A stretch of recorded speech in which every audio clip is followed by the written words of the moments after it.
Yeah. Personally, So what would you do if you had that? If you had that technology, where would you go first? First thing I would do, not for myself, I would get rid of like all like birth related diseases, like anything that a kid was like born with, Mm-hmm. right?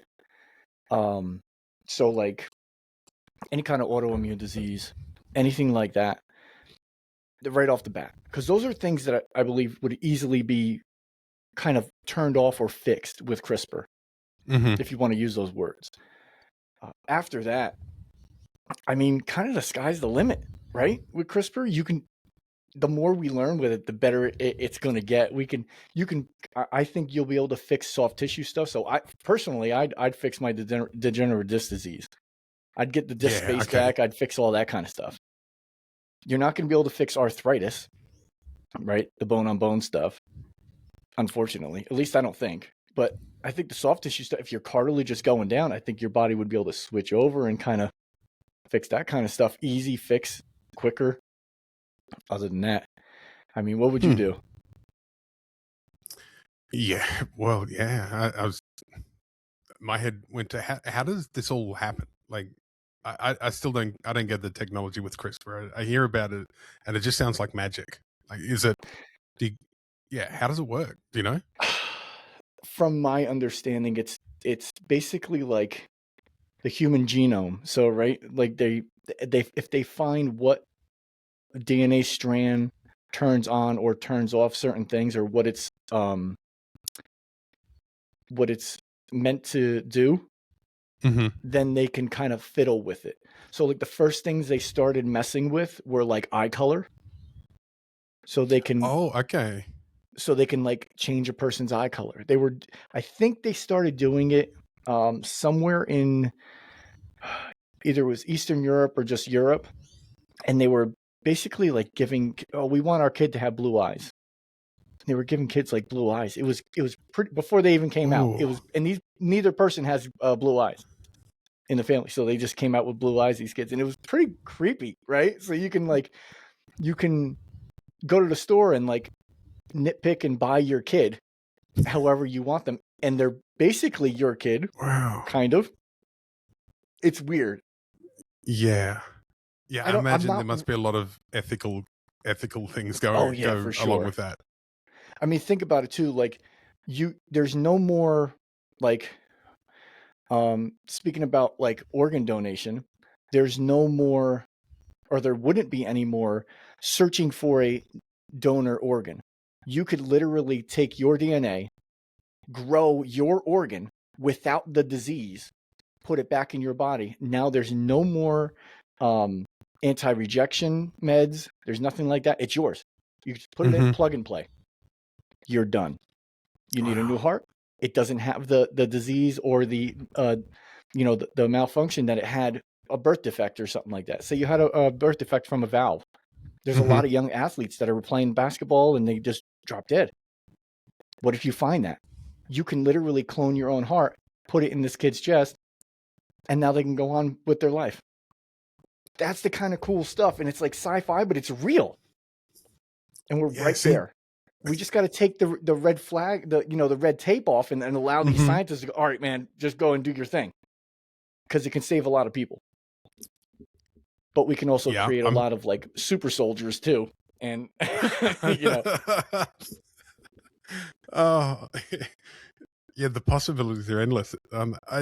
My head goes to that movie with who was it? Ethan Hawke and Uma Thurman, Gattaca.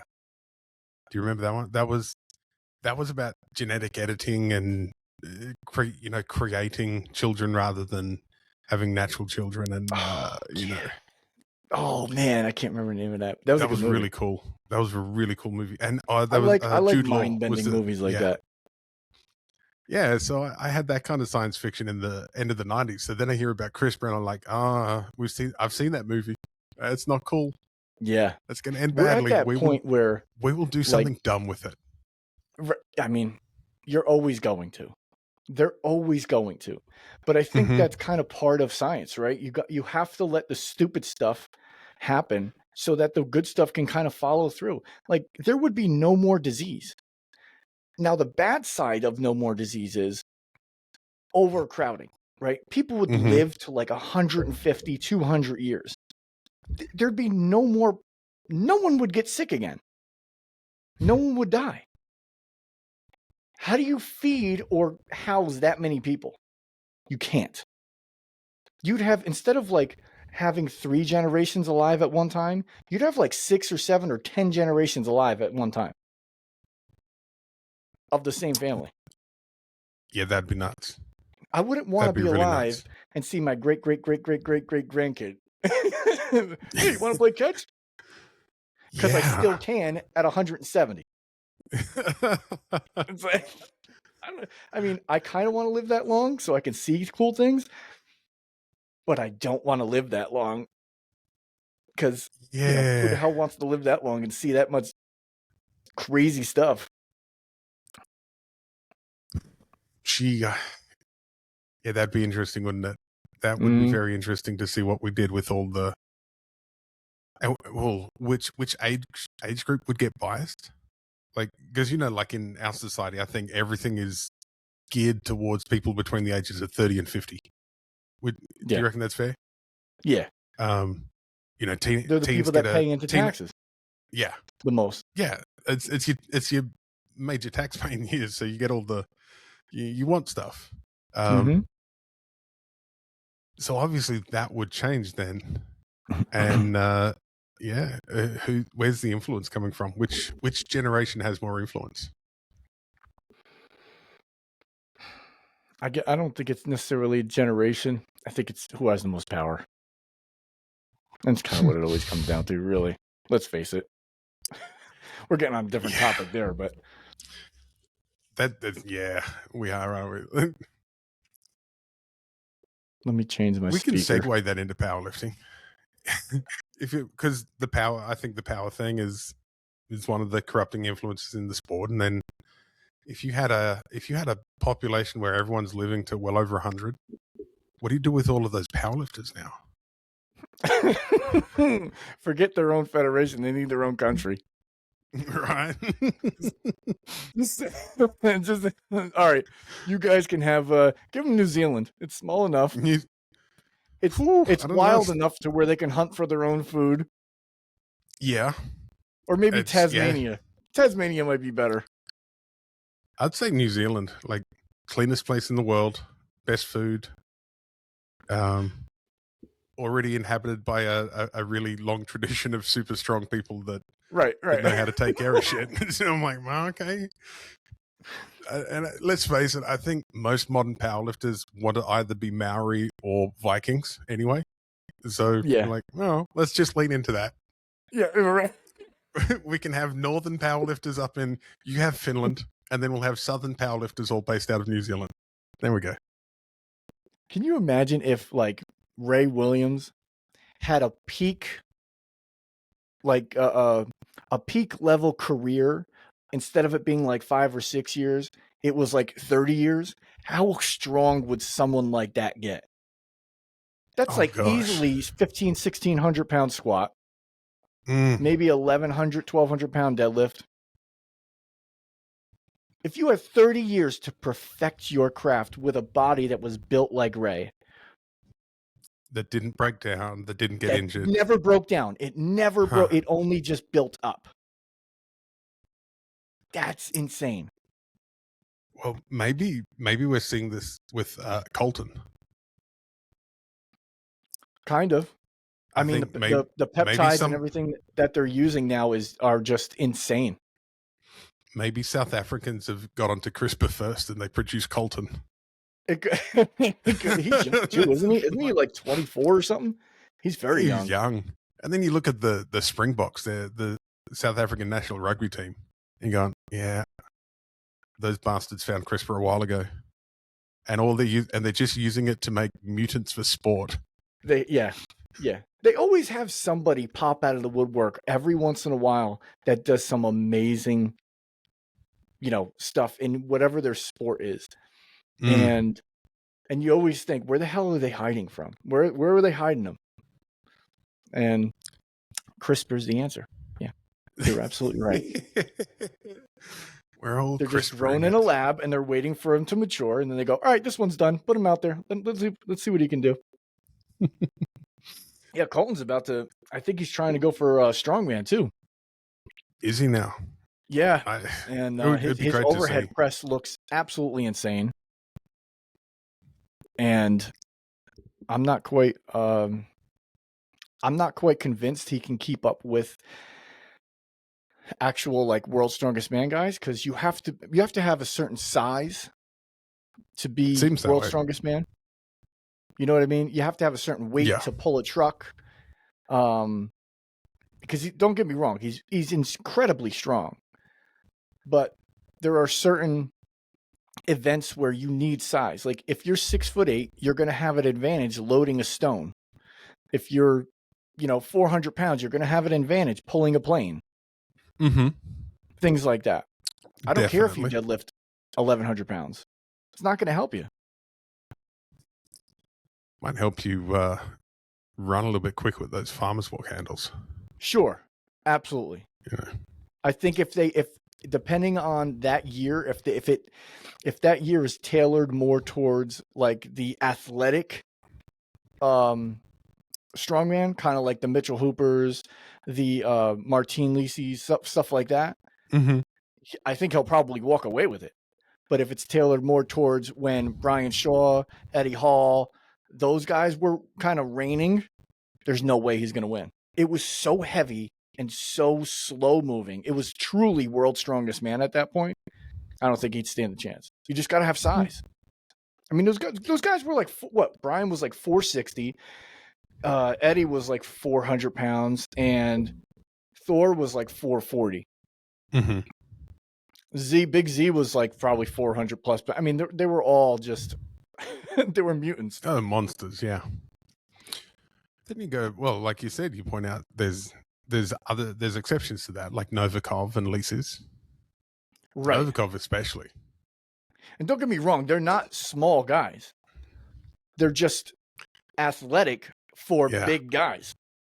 Yeah, I like how you're giving the impression that Colton is a small guy.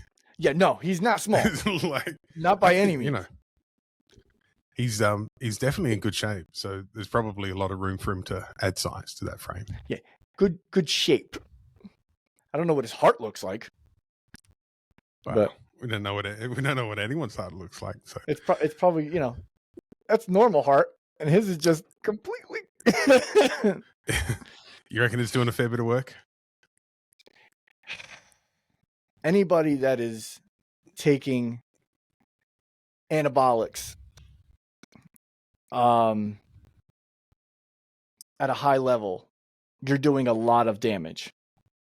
A lot.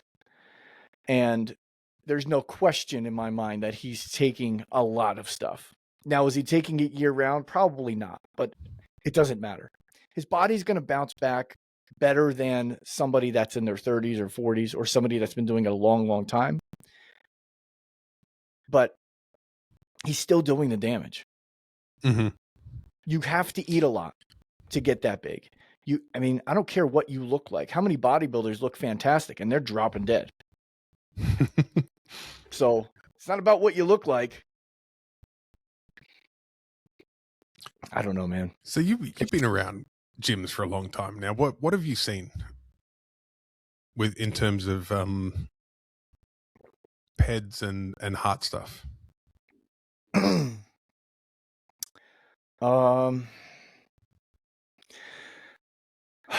Let's see. Mostly heart stuff. Mm-hmm. Probably one or two. I think 2 strokes. At fairly young ages. Mm-hmm. In their 30s, mid to late 30s. The first one was like early 30s, and the last one was like 39, so Mm-hmm. almost 40. And they were using off and on since we were like in our teens. So they were using it for a while. Mm-hmm. Another one, he took so many different things, and of course, this is back then where like you couldn't get a doctor to prescribe anything. This is all black market stuff. Mm-hmm. So who knows what the hell he was putting in his body? we were, what was I? I was probably about 14, 15. So, and he was about a year older than me. So he was like either 15 or 16. He immediately went impotent. This is a teenager, right? Oh, Couldn't get it up. In his 20s, he had a heart attack, mild heart attack, but he had a heart attack. The obvious, things like the crazy acne and stuff like that. But those were probably the worst ones. The other ones, I don't think they were on it long enough to cause any kind of real damage. The baldness, the male pattern, that kind of stuff. But nothing that I could see and go, yeah, look at what it did to you. It probably did damage to them, but I can't say definitively like what it did. Yep. How much of that do you think is just just things done in excess rather than it being, all of it? The compound itself is just taking way too much of it. I think probably a huge part of it is that the excess, probably about 90% of it. I think if you, then again, I mean, tren is like, you take tren and that's like a murderer on your body. I mean, that's just letting Jekyll and Hyde off in your body, right? Very, very powerful, but it does tremendously bad stuff inside your body. I'm not an expert at all, but anybody I've talked to that is an expert on that kind of stuff, they all say the same thing. That's something where you could take it like 1 to like 3 days, and that's all you need to get a huge amount of results from it. You don't need to take that for weeks or months at a time. And some people take it for that long, and they end up getting, the overuse of it, like you were saying. So yep. I think a lot of it is just overuse for sure. And then of course they don't know how to eat. They're kids. So they just, they're eating McDonald's and Burger King and eating crap just to try and gain a bunch of calories. And, they're going from 150 pounds and all of a sudden they're like 225 pounds because they're young, and then they're working out, and then they're eating a crap load, and then they're taking all these drugs, and it's just, what? And it becomes its own drug. It becomes addictive, and then they can't stop. And then they die.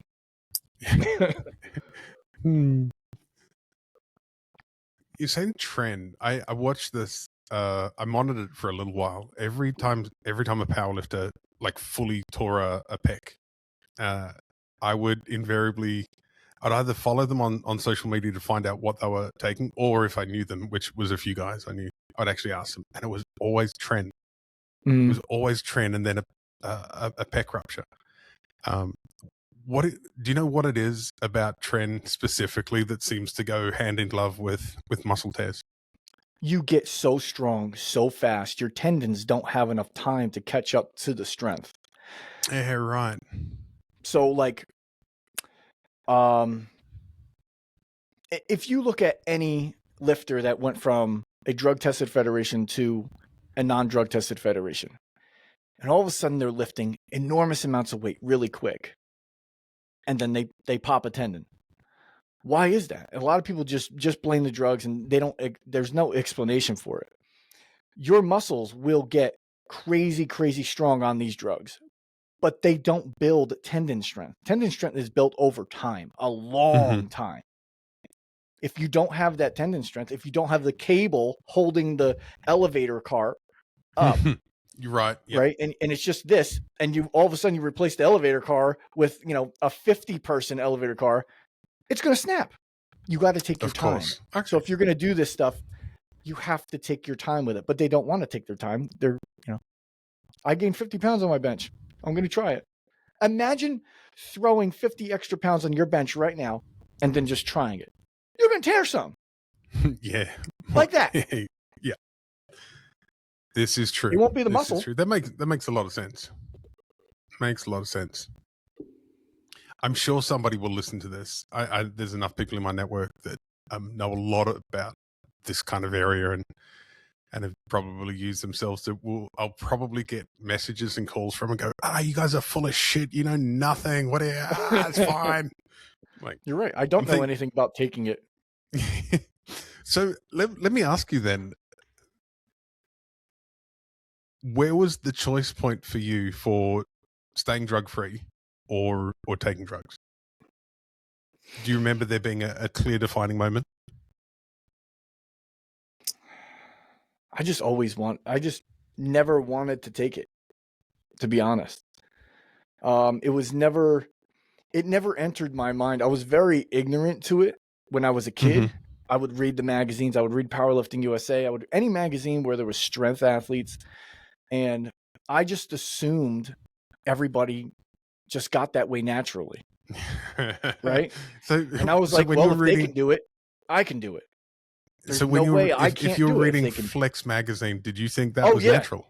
Yeah, yep. Okay. Jay Cutler, Ronnie Coleman, I was like, if they can do it, I can do it. There's no way I can't do it.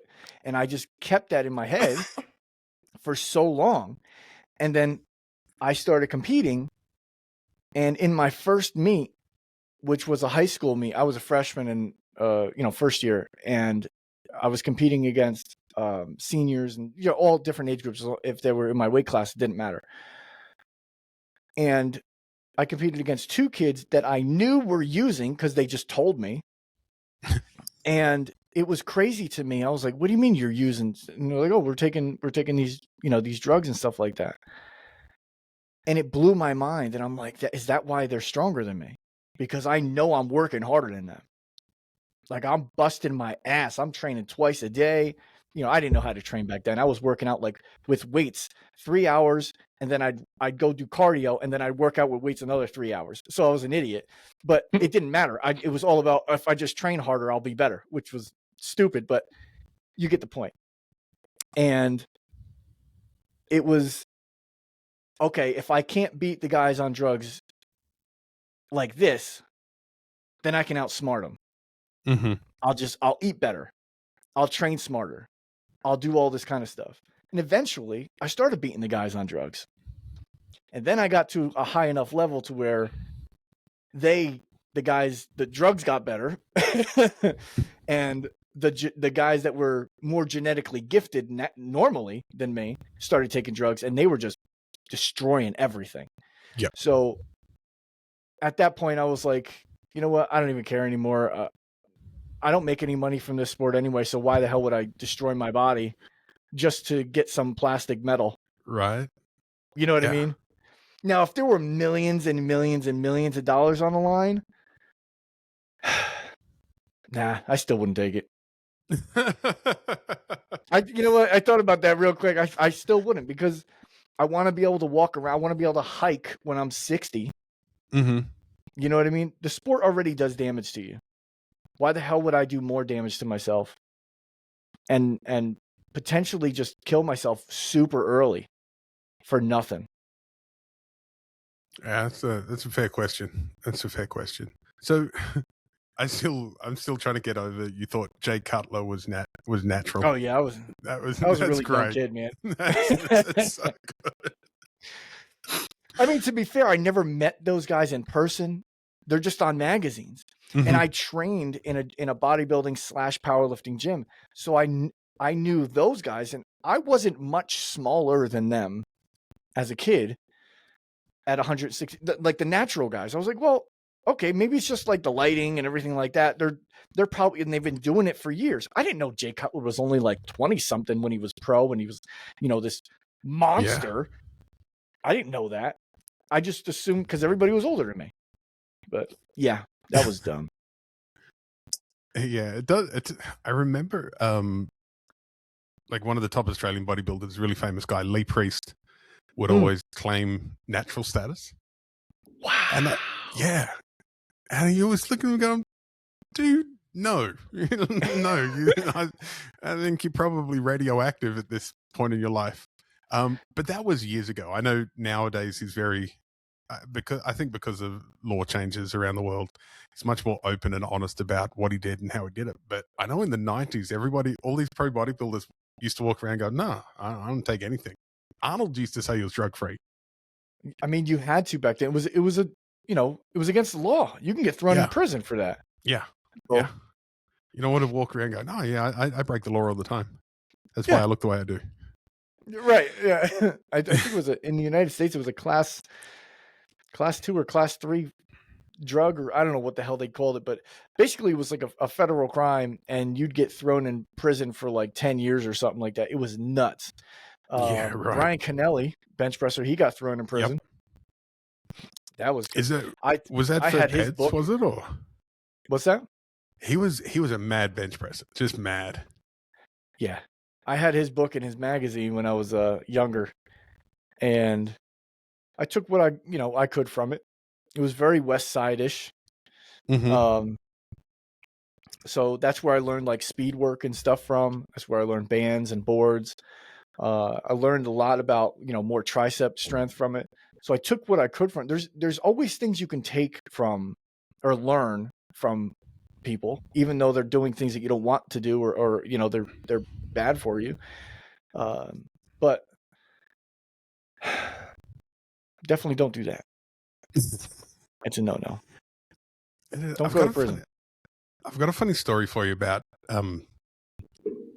it's involved a couple of friends of mine that were coached by Boris Shako online. Okay. And it was when Boris had sort of left the IPF mostly, and he'd coach some people, sort of whatever federation, didn't really matter. And my friend was really good at high volume work. We'd done a lot of work capacity stuff when we were both into Westside training initially, and so we believed in dragging sleds, doing GPP, all those kind of work. So we could handle volume pretty well.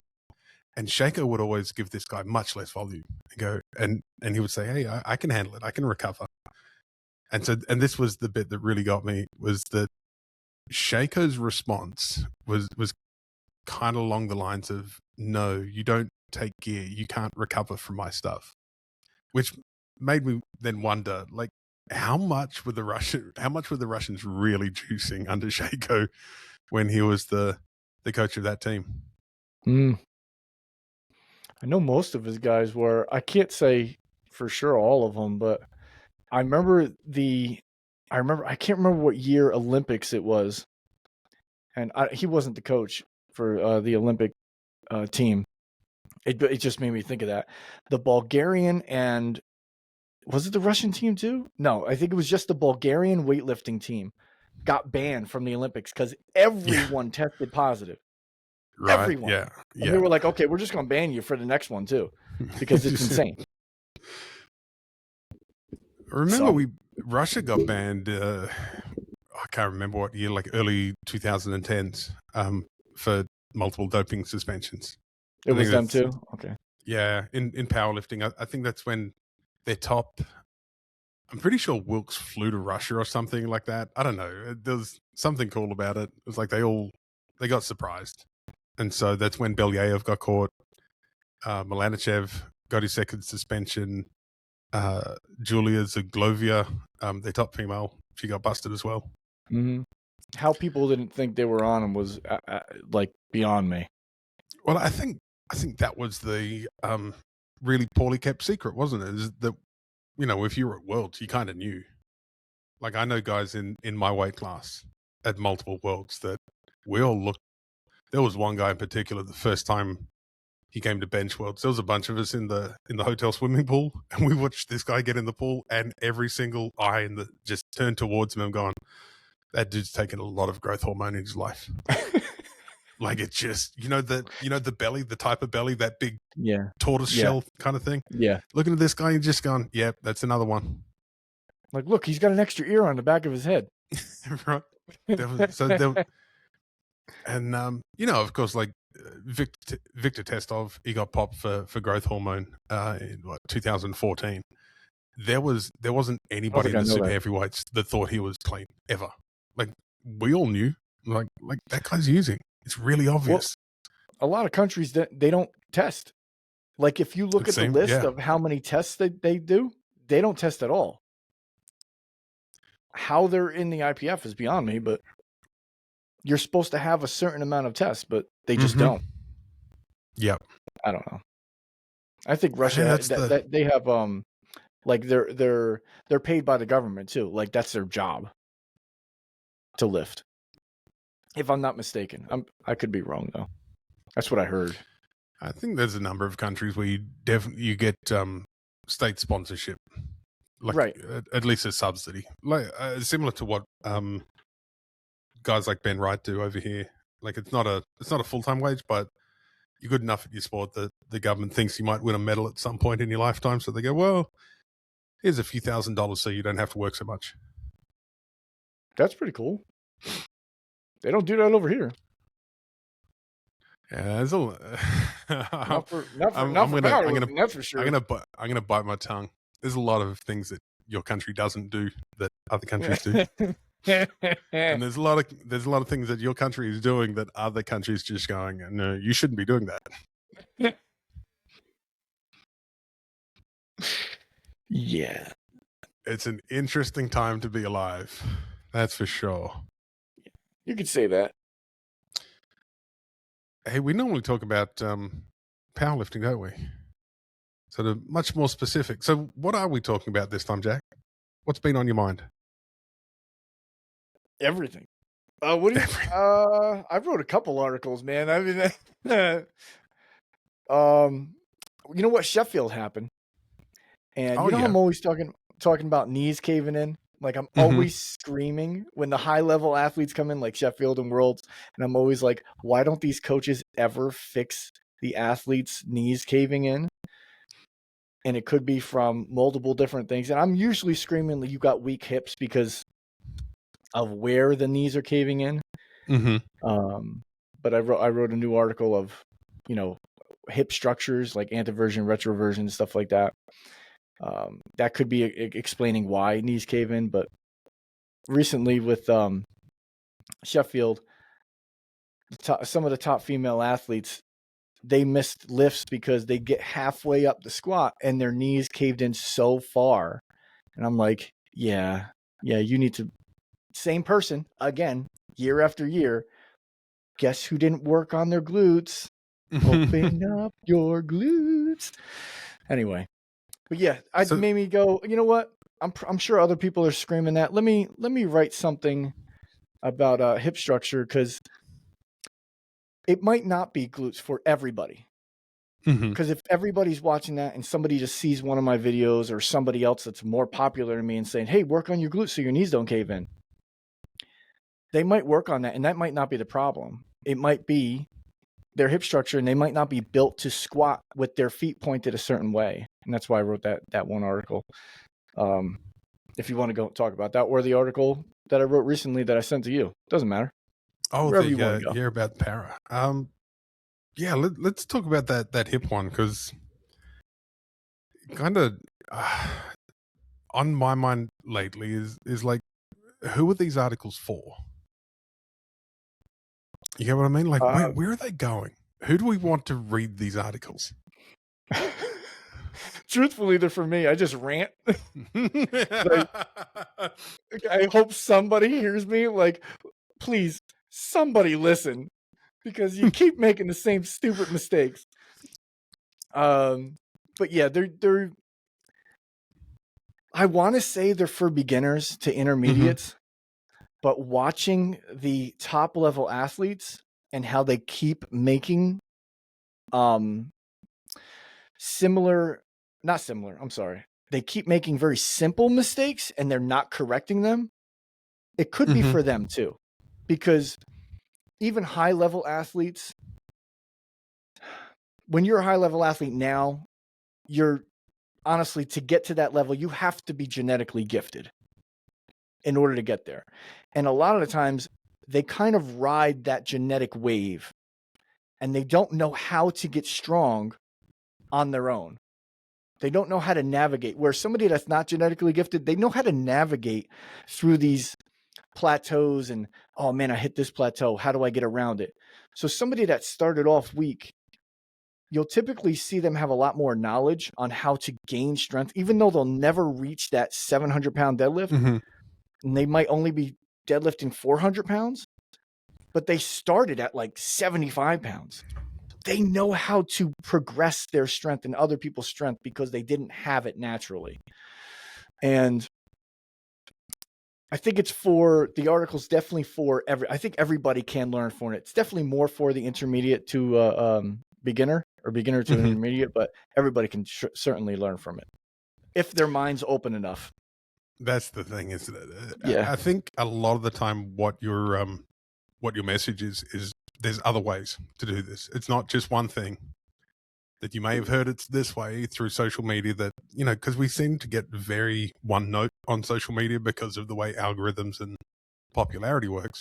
So I think it becomes very easy to think there's one right way to do anything. And I think what you're often saying is going, well, guys, it's not that simple. There's Right. more to it than what you've been shown.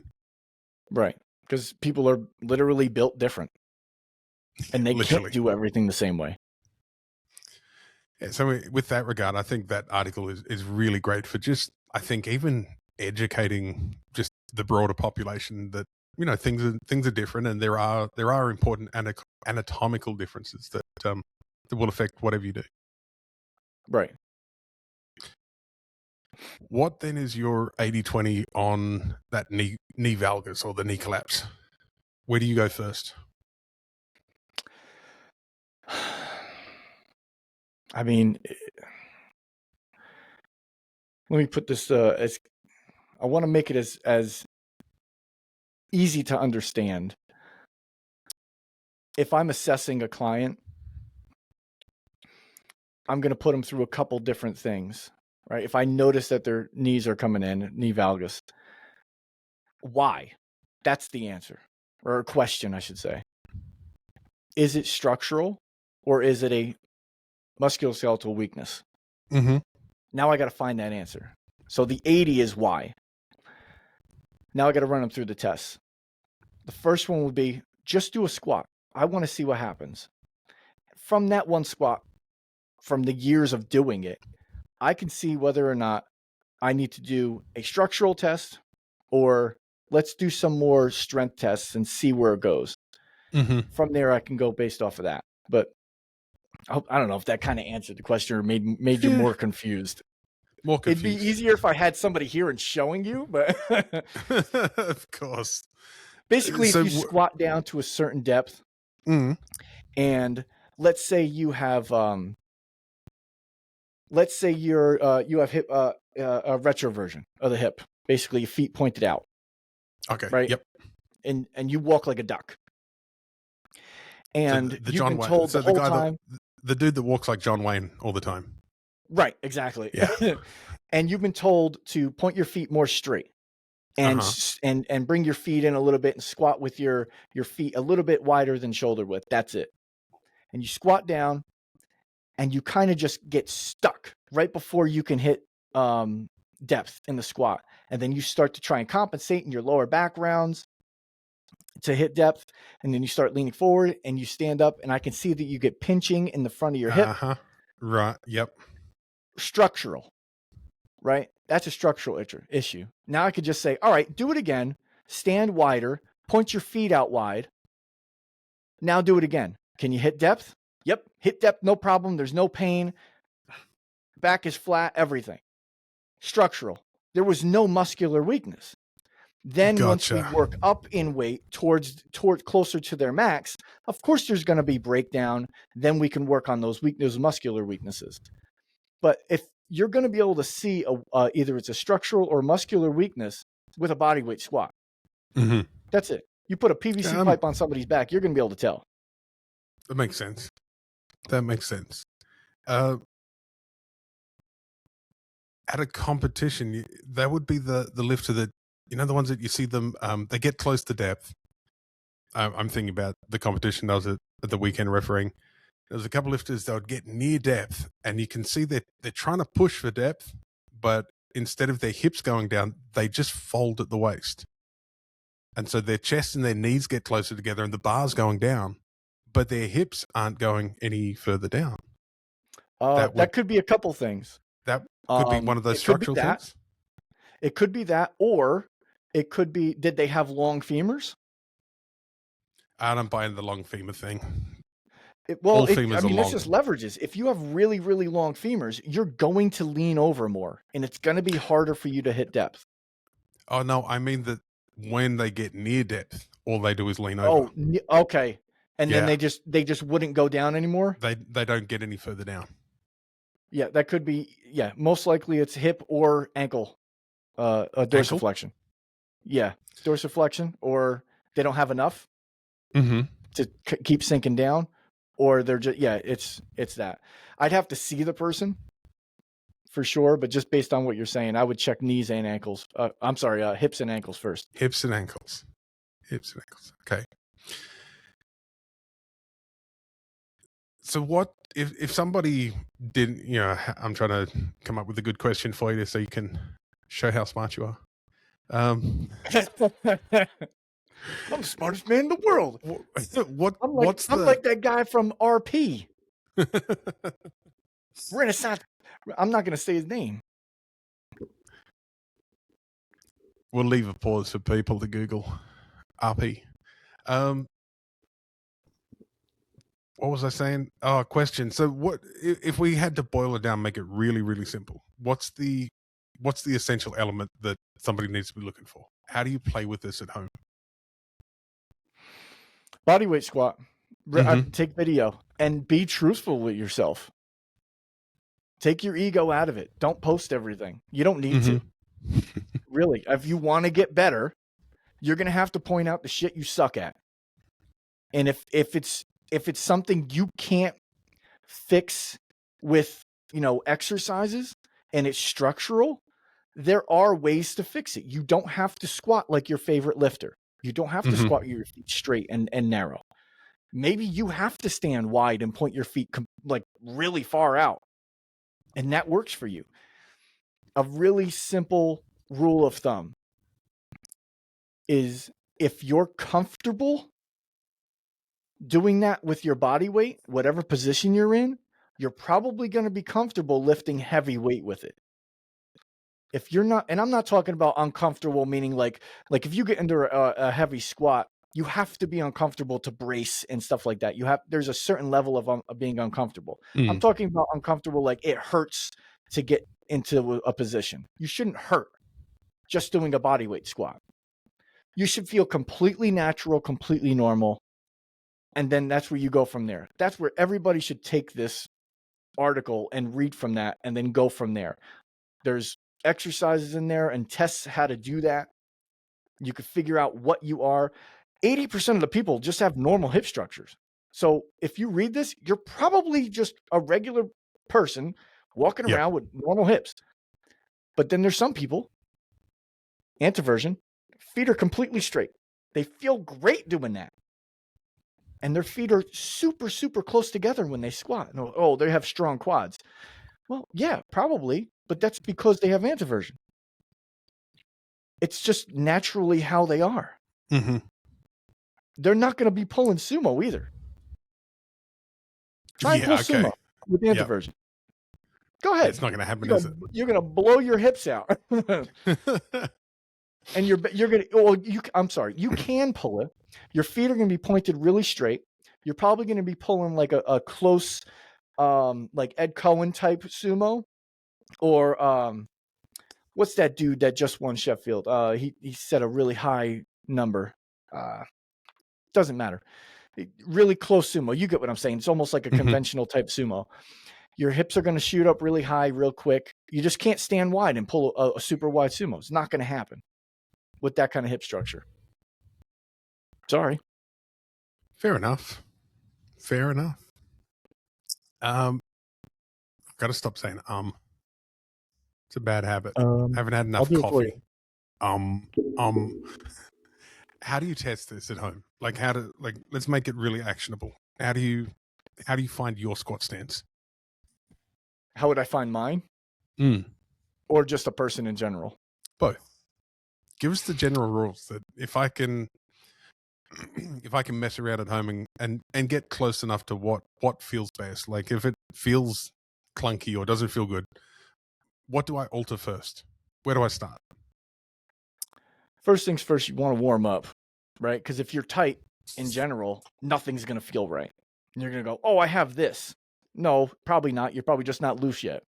So loosen up your ankles, loosen up your Achilles, loosen up your calves, loosen up your hips, Stuff like loosen up everything that bends, everything that hinges, loosen those things up, everything around that.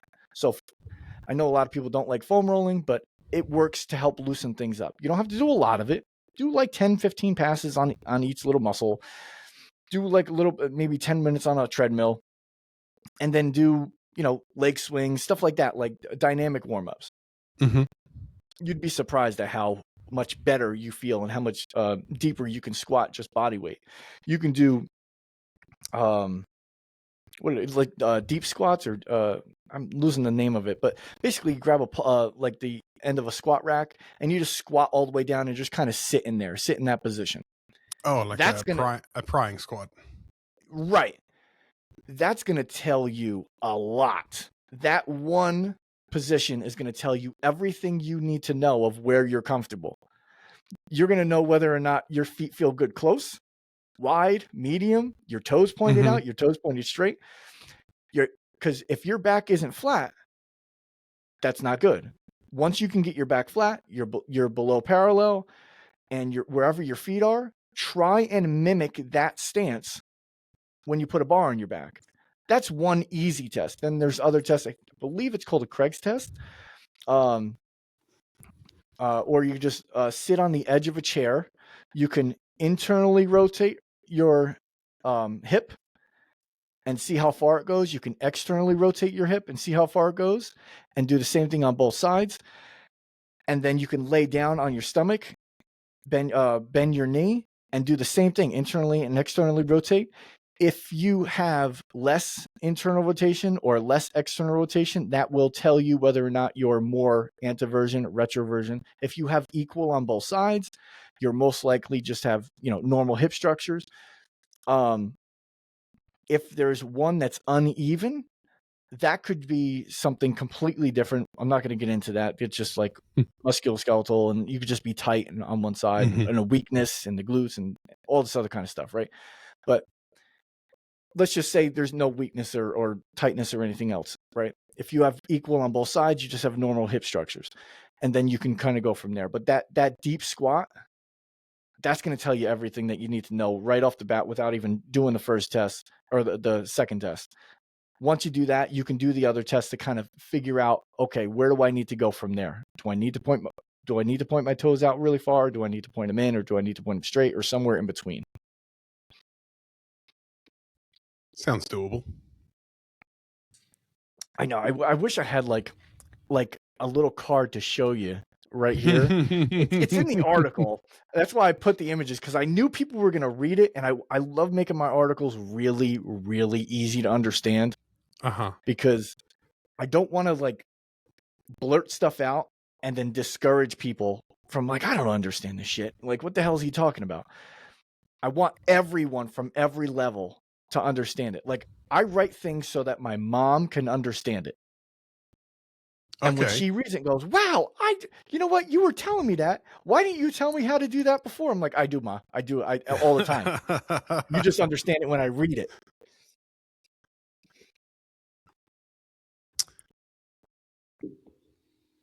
All right. I do have this. I've been thinking about this question for a while now, based on our last couple of chats and a little bit of what we're talking about here. Peanut butter and jelly.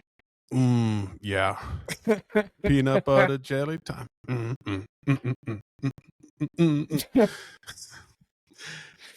It's a weird one. I was thinking about it again on the weekend. I was at a local comp refereeing, just like really quiet little comp, 20 lifters. In the car park of the gym. It was pretty hot. Conditions were less than ideal for good lifting, but it was really fun. It was just fun, right?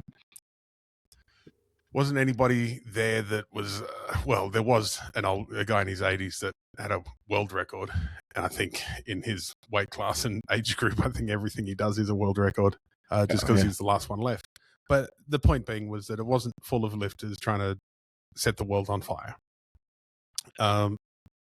So if we strip everything back, then, and because we've got Sheffield on one hand, these local comps, who is modern powerlifting really for?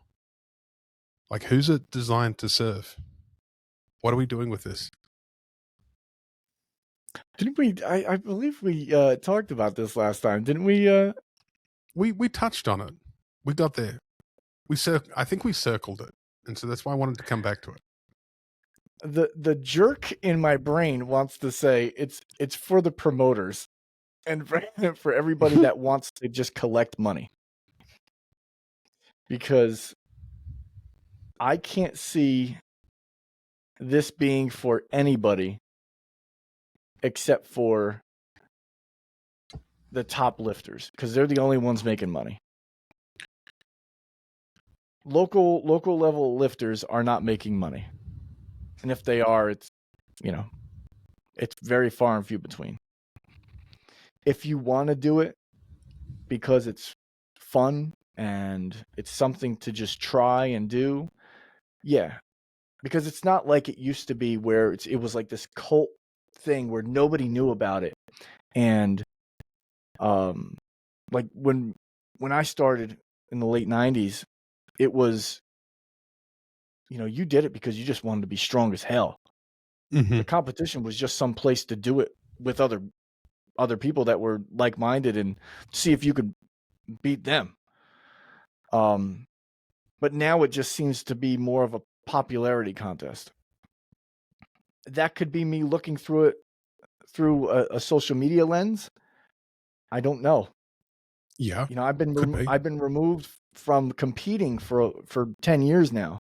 So it's very different for me than it is for these kids. I mean, they're 20 years old, and it seems like it's more about what can I get recorded than what I can lift. I went to a local meet a couple of years ago, and there was probably about,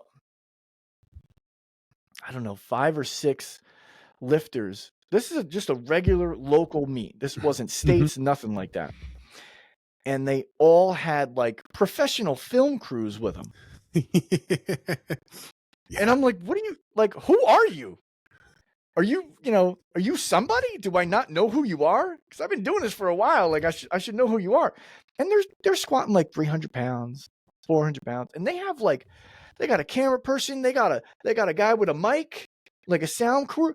And you can tell it's just for the camera because they were sitting there.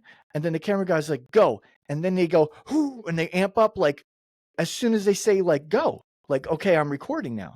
Like it was all fake for the camera.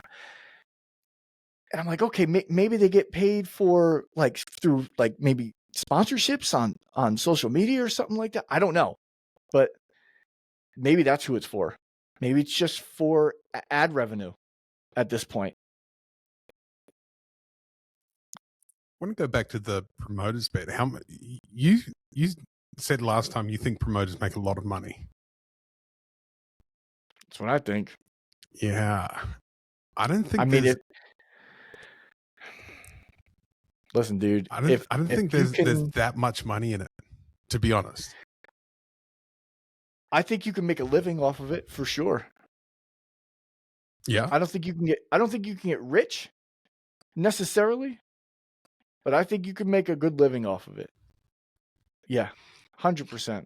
Especially if you live in an area where there are multiple meets a year and there are multiple big meets a year. Mm-hmm. Looking at the price of the entry fees, looking at how many people enter, looking how much it costs for sponsors to sponsor themselves on the banners and all that kind of stuff, it adds up. Mm-hmm. And I don't see where the money is going. Like I can't see them not collecting a lot from it. I can't see them losing a lot of money. If they are, then I guess I'm just not in it. I'm not behind the scenes enough to see it. But I mean, I did the math one day and I'm like, okay, it costs this much to rent the place. It costs this much. I mean, if you own the equipment already, which most of the guys do, that's it right there. You don't need to. How much is plywood, right? You can have that stored away. Yeah. I don't know, man. I mean, sounds like there's a big initial investment in order to get to this for sure. point. And I mean, the guys and girls that are running the meets, most of them have been doing it for a long time. They've been collecting equipment for a long time. I don't know anybody personally that is starting it and doesn't have at least 3 combo racks and a bunch of Eleiko plates. Yeah. I don't know anybody that doesn't have that much stuff. And those things are crazy expensive. Mm-hmm. What's an ER rack? What's a Texas? They're $2,500, $3,000. Something Easy. like that. Yeah. Yeah. I mean, probably double that in Australia when you convert to our dollar. So maybe not as much for you guys over there then. You might not be profiting as much. But over here, and you don't have a lot of lifters over there, do you? I think hopefully James Wakefield might correct me on this. We looked at all the memberships, or he did a search, ran some code to work out how many people had lifted in each federation in 2025 in Australia, and I think probably the total amount of lifters across all platforms was about 5,000. Oh yeah, that's small. Yeah, for sure. yeah. So yeah, it's going to be much harder to make money. So, when you go to a meet, compare it to the USA. Like, what's USAPL's membership? Last time I checked, it was like 20,000 easy. Yeah, that's what I heard. That's one fed, and that's just one federation. You still got. I know USAPL is the biggest, but if you've got a couple more federations, even half that size, you're looking at a total market of getting up around 40 to 50,000 lifters. Yeah. I don't think any other countries have that many active lifters. I mean, think about our nationals is like, or was over 1,000 people. That's a fifth of your entire, powerlifters. So yeah, it's easy to make a lot of money. Well, how many, like, for offhand, like how many people were at that competition that you went to? On the weekend? Mm-hmm. There was 20 lifters. Yeah. A small meet for us is 100. And they have to put caps on it because people will just keep signing up. Yep. It's insane. It grew a lot over here, especially over the past 20 years. It has grown exponentially, for sure. But the retention rate is very low. People don't stay for more than like a year or two. Maybe one competition, they're done. So, what's the incentive for the promoter? It's got to be the money, man. I mean, what else is it for? You tell me. What else would you want to do that for? It's a long day. It's hard work. Me personally, I know I made $0 off any meet that I ever ran. Got reinvested back, reinvested every single cent back into growing the sport. None of us made money. We just wanted more lifters. So we made sure we were able to run better and better meets. We own none of the equipment. And, but out of running meets like that for 5 years, we have this massive community here in Western Australia where there's lots of meets run all the time across a few different federations. So then you succeeded.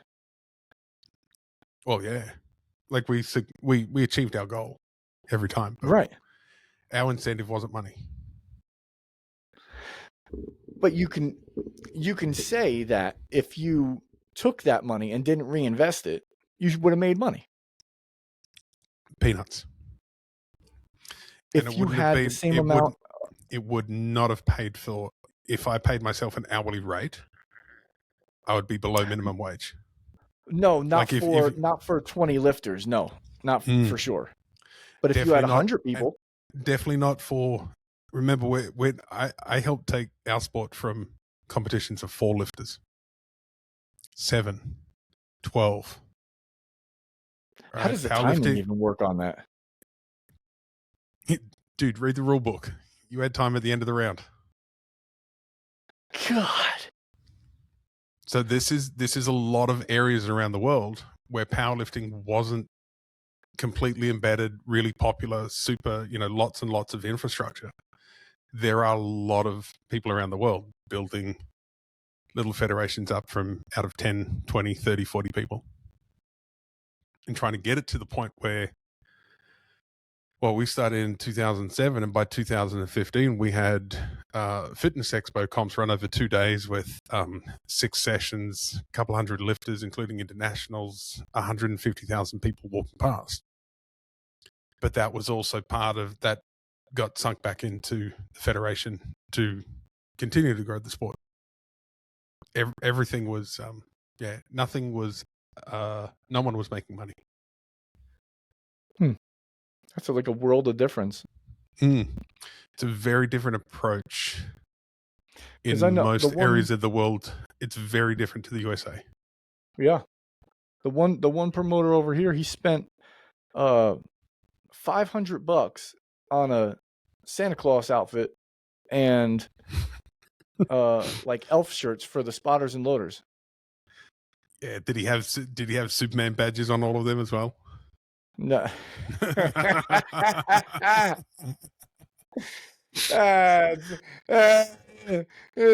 Okay. Good one. Got that one.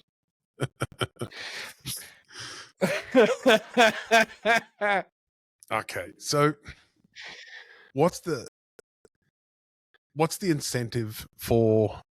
Let's go through a few of them. What's the incentive for a first-time lifter to get on the platform? Just to prove their hard work, really. Like to see it full all the way through. That's the end of the cycle. Really. It sounds like external validation. Yeah, kind of. Just show your hard work and show that what you put in means something underneath a set of rules. Because anybody can lift something heavy in a gym, but I mean, this is underneath the same set of rules that everybody else at that competition is going under. So, you can now say for the rest of your life, hey, when I was a kid or when I was so-and-so age, I went and did this competition and I did this. For some people, that's enough. For others, they push to a different level. That would possibly explain why people love having the cameras with them. Like if they're doing it for that reason, like, oh, I want to be able to show my grandkids in 20 years what I did, or I just want to show my friends that I did this. Could be, but I don't think a lot of people think like you. So I'm thinking that, because I hear you with the advent of cameras and more filming, and like, man, I remember a young fellow rocking up in 2014 or 15. It was his second comp. Maybe his second comp. And he had an entourage, including a guy with a steady cam. Like it was one of the very first steady, and they blogged everything. And I know the other guys sort of our age, they were getting really pissy about it. They're like, oh, what is this guy think he is? Blah, blah, blah. And go, it's just a different generation, man. Like, yeah. I think we're probably we're the last of the eras that wanted to do things privately and not let people see it. Like, I think for us, maybe that was the attraction, that it was dark dungeon gyms and only a handful of people saw what we're doing, and we're showing off to a group of 11 guys that look like us and think like us, and probably one woman, right? That was gyms, if you're right? Lucky. Yeah, if you're lucky. You had a token woman that we all tried to just nurture and go, don't ever leave us, because we don't want to be just 12 guys by ourselves. We need a woman. we need something to keep the balance. And so I think that was powerlifting, because a lot of the characters that were getting into it, we liked the privacy, we liked the underground nature of powerlifting, and now I think people entering powerlifting who liked some of that appeal, they're kind of like, well, I want to show my friends, and my friends aren't watching me, so I want to show everyone else what I'm doing. And we have that technology now with especially with mobile phones. Obviously it does go towards that weird external gratification stuff and approval seeking, but I think a big part of it is we all like to be seen for what we're doing. I agree with that. For sure. I gotta, sometimes I gotta get out of my old man brain, and I think you do. like you were saying, and go. It's for them. This is their time. Let them have it. Because I still got my basement gym. I still got my dungeon. I'm gonna do what I'm gonna do, and I'm gonna keep doing it until the day I can't. And if they want to have their entourage, like you said, well, hold on, wait, let me change my mind here for a second. The one thing about the damn entourage is that anybody that's ever competed knows that when you have too many people in a warm-up room, it gets aggravating, especially when you're walking out a squat or you're picking up a deadlift and warm-up, or your bench, or you're warming up in your bench and somebody knocks the damn bar. That's aggravating. So take your damn camera crew and get the hell out of my warm-up room, okay? I changed my mind midway through being a nice adult. Screw you. Get the hell out of here with your camera crew. I think your camera crew can stay out behind the red rope there. That's fair. That's fair. I really enjoy the cameras though. I love it. I think it's really fun, especially in Australia with and I know I'm not a huge APA fan at the moment, but the APA, they've got probably what I would say the best kind of social media presence for lifters. They've got a media. I'm not sure if they actually are just lifters that are attached to the federation or whatever it is, but it's a proper organized company. I think it's called Thirds, and they're a media marketing team. Like kind of like our like White Light Media or something like that. Yeah, 3 White Lights or something like that. White Light Media. That something was the like one that. of the Arnolds. I know what you're talking about. And like they take it really seriously, and people pay lots of money for these photo and video and social media packages. And it comes blows out my really mind. good. I just like, oh wow, that's nuts. I would never pay money for that. Like it just wouldn't. It's just not me. I'm a tight ass. I didn't even like paying entry fees when we had cheap entry fees. I want to negotiate, you know. I'm already paying a lot for the travel. Yeah. You know. And these guys are like $50, $100, $150 packages so they can display their videos. Which makes me ask again, is who is the sport really for? Is it for this, the top 1% that whose videos everyone goes, oh wow, everyone sees that video, that's a great lift, awesome, they set a world record? Or is powerlifting now for the local lifter that just wants to show all their friends and work buddies how cool they are because they can squat something pretty average, but they had fun doing it and they've got a really professional looking video? Well, it's average. It's average to us, right? Their lifts are average probably to us. Average was probably a poor word choice by me, but like not. I get what you mean. And not a world beating lift, but just like a good lift. Right. I don't think there's a right or wrong answer to that. I don't think there's a one way answer to that. Like I lean more towards it's for the people actually running the sport because I can't see it. Shut up, phone. I can't see it being for the athletes unless you're at the top level. Kind of like any other sport. So if you take soccer or football, what would those sports be? Who's that for? It's mostly for the fans. Right? You want the fans to enjoy it. Powerlifting doesn't have fans unless you're in the sport. No one goes to watch powerlifting that doesn't compete or hasn't competed in some kind of strength sport. So let's do a reframe then. The competitors are the fans. Yeah. Do you know anybody that has not competed in any strength sport that is a fan of powerlifting? I don't know one. I've been doing this 30 years. I can't. Yeah. If there was one, I think that would come to mind instantly. But I don't And know. not a friend of the family or a friend of like you or like somebody So that you hang on. So bring in, ask that question like a again. So genuine somebody that's fan. they're a fan of powerlifting and they've never lifted, but they really love powerlifting and want to be around powerlifters all the time. Is that what you're asking? Yeah, maybe they work out, they lift weights, but they've never competed in powerlifting, never competed in weightlifting or strongman. Okay. There's a Right, lot of people that love football. I've got a great and they've example never for you. competed in football. I'll give you an awesome example of that person. He was an IPF president for over a decade. Yeah, but how much money was he making? I don't know. He seemed to be having a good time, didn't he? Yeah, well, yeah, too much of a time. Too much of a good time. Yeah. He might have been on some kind of files there. Jeepers. Go on, search it. Put in it. Start typing his name in. Yeah, so I think, so maybe there's one notable exception, but you're right. Like, people go there because they're invested in somebody, Right. friend, family member, and you take those people out, that crowd would be empty. Yeah, it's sad to say it, but if you take out the lifters lifting in the next 2 sessions, most of the chairs are empty as well.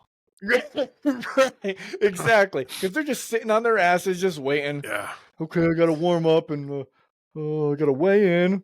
I gotta warm up. I gotta eating cheeseburgers. Just I've weighed in. I can eat my donuts now. I got a half hour before I need to start warming up. Yeah, they got to carb up, even though they're 40 pounds overweight. Yeah, it's normally the 350-pound guy that's eating donuts, going, I'm not sure I've got enough energy. Dude, you've got energy for the next decade. You don't need to eat until December. Don't need it. I used to, at the Arnold, when I was, I forget what year it was, but me and, do you know Mike Hedleski? Yes. Okay. We were sitting Hamburger there. train. Right. Yeah. And this is kind of part of the story. So we're there, and it's probably, I think it's after bench. So we're getting ready to warm up for deadlift. And he's got like this triple greasy, disgusting cheeseburger from one of those venues down the thing. And that food was just horrible. They're just meant to feed the masses, right? And he's eating it, and it's just grease dripping all down his hands. And I'm like, what the hell are you doing? You're never going to get that grease off your hands. You're going to pick up the bar, and it's just going to fall out of your hands. And he's like, oh, I got to eat, man. I got to, I'm hungry. I got to fuel up for deadlift. And I'm laughing. So I'm like, I would vomit all over the entire first and second row if I ate. Because everybody would look at me and go, how do you not eat for like 6-8 hours? I'm like, I don't know. That's how I trained. I would train for like 4 or 5 hours and just anger drink is water. My fuel. Right. I chew on my brick walls. My mitochondria run on rage.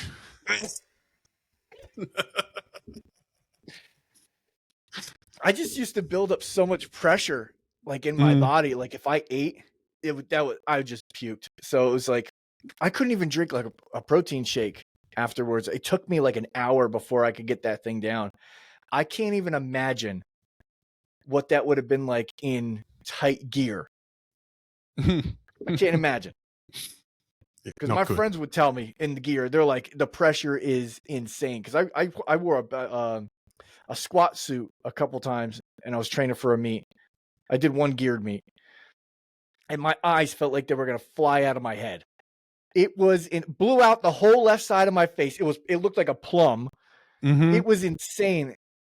I don't know how people eat when they do that. Did you eat during the meet or no? Yeah, no problem. I was good at eating. You're a different breed, man. Yeah, but I was also much more relaxed than you were at meets. Yeah. I was literally like running back and forth, right? Talking to myself like. Remember, yeah, people could come up and have a polite conversation with me in between attempts at meets. I was okay with that. I don't think I spoke 3 words to anybody. a few years there, maybe get the hell out of my way. Amongst the heavier session, and then in the Titan Pro bench as well, everybody kind of gravitated to their preferred corner of the on deck or warm up area, and it tended to go with personality types. So Brad Gillingham and I would often sit near each other because we're both really quiet and chilled out. I was going to say, does Brad ever? I think I've spoken 2 words to that man. I don't think I've ever heard him talk. You got to get him on the right topic. You find the topic, he'll keep talking. But yeah, so I used to like being near him in a warm up room because it was very calm, very peaceful, really kind of chilled. Mike Zawalinski was a good guy like that as well at bench comps, just pretty chilled. He wasn't into psyching up or anything like that. Ryan Carrillo, keep him as far away from me as possible because his ADHD and anxiety would and Brady, same deal, just drives me nuts. I don't want to be near people like that. And then Jonah was so damn serious about everything. I didn't want to be near him. Jonah who? Jonah Leo. Okay. So, he was good because he was so focused and he was very driven. It wasn't how I performed well. I wanted to be, light and casual and having fun. So if I was around it, I just didn't want to be near intense people ever at a comp. That's a pretty cool topic in itself. How very different mindsets can do the same thing and all reach this high level. It's all just different ways to get to the same point. There's no one way up the mountain. There's lots of different paths. I'm sure you've seen how, rage and getting amped up can actually make you stronger, like physically stronger. But if you don't know how to, I don't know, let me word this the right way. If you don't have your technique basically in like second nature, if you just don't know how to do it without even thinking, it's going to backfire. That's what I see most of the time. So I tried to teach a lot of people that because it works so well for me, but they end up going up there and, their hands are off on the bar or they unrack and the arousal level's too high. Right. They didn't know how to focus goes down. Right. And I'm like, oh, wait a minute. This isn't for everybody. This is maybe it just works for me because I'm always in this state. So my brain just does this. It does everything naturally. While I'm here, I knew how to walk out while I was like that. I knew how to do everything while I was like that. If I was calm, that's when I screwed up. So it was kind of the opposite for me. If I went out there calm, there's no way I could have done within 50 pounds of what I did. Not even close. I kind of see it as calm, like a laser beam is calm though. Like it's just all the energy heading in one direction smoothly without any distortion or disturbance. That's what I call calm. So no external. There's nothing leaking out of the system. Like all of that energy is just staying deep inside. It's not. There's no fear, so there's no anger or rage. There's nothing predicted to get in my way. So I don't have to be aggressive or attack anything. Nothing's trying to kill me. So I kind of come from that. And I learned this from a bunch of fighters that I worked with as well. They fight the same way that we say that we compete with love. So I'm coming from a place of joy and expression. I listened to a multiple black belt in full contact karate speak about this. He goes, when I'm hitting people in the face, it's out of love. It's not because I hate them. This is our sport. I've never heard that. This is how and so his way is if he holds back at all, he's not showing respect. That's disrespectful to pull my punch. I'm in a fight. It's a competition. I'm not fighting him because I don't like this person. I'm fighting him because we just want to test ourselves against each other. So I respect my opponent. That my opponent is teaching me about me. So how can I hate my opponent? So in the same way, the barbell is teaching me about me. How can I hate the barbell? And so I kind of see it as that. So that's that mystic Nathan coming out now, the one that I don't often talk about. So if I sound like a hippie and a mystic, it's because I am, and that's how I view the world. So, you're gonna have the Buddhist thing behind your head. Yes, I work with one of the rugby players I work with. She cops it all the time that she'll have coaches tell her, "Oh, you need to be more aggressive, more aggressive, more aggressive," and she's tried a couple of times and it just doesn't work. I said, "No, it's not aggression. Like, you're trying to express yourself fully. It's not hate or fear that drives performance. It's always love and joy." And so if you can joyfully bash someone, then go for it.